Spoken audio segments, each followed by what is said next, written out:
Yeah. Oh na na na na. Cibi Comdab, KimDa. Finale tara a viva consciência. Minha vacanhandura a viva consi. Oh na. Matiaro finale tara a viva consciência. Na na. Minha vacanhandura a viva consi. Na na. Matiaro sama tara a viva consciência. Na na. Minha vacanhandura a viva consi. Na na. Tia kulwacho no andruti. La meuf kwa nos afan cozy. Oh baby, kona meta kangara nos overcomes party. Oh friend tic tic. Oh kola sa moza ngoma. Oh oh oh oh oh oh oh oh. Simila weekend and that's my faela lwatron. Da fanol se ma pala leka de falasa. Vacances party. Matiaro finale tara a viva consciência. Minha vacanhandura a viva consi. Oh na. Matiaro finale tara a viva consciência. Na na.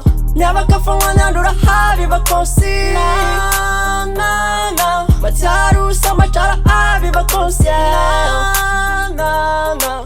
Minha vacanhandura a viva consi. Na na. Holidays so fine and doidola.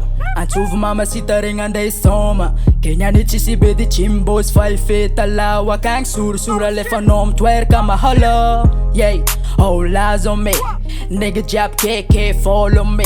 Pare la live shachi katamani. I know what's a tetra baby lefa nora mandi. Fakara to holiday file nigga. Berin bujimbella kang za chimila nigga. Welcome to Tamaga no mi soma hola. I'm bitch rande futi kanani dollar fa pare. Ko Cibi di jabi karanjangi fonga holiday ro.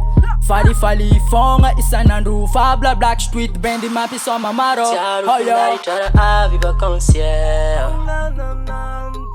Minha vacanhandura a viva consi.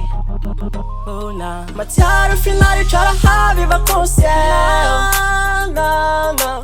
Minha vacanhandura a viva consi. Na na. Matiaro sama tara a viva consciência. Na na. Minha vacanhandura a viva consi. Na na. Matiaro finale tara a viva consciência. Na na. Minha vacanhandura a viva consi. Na na. Matiaro sama tara a viva consciência. Na na.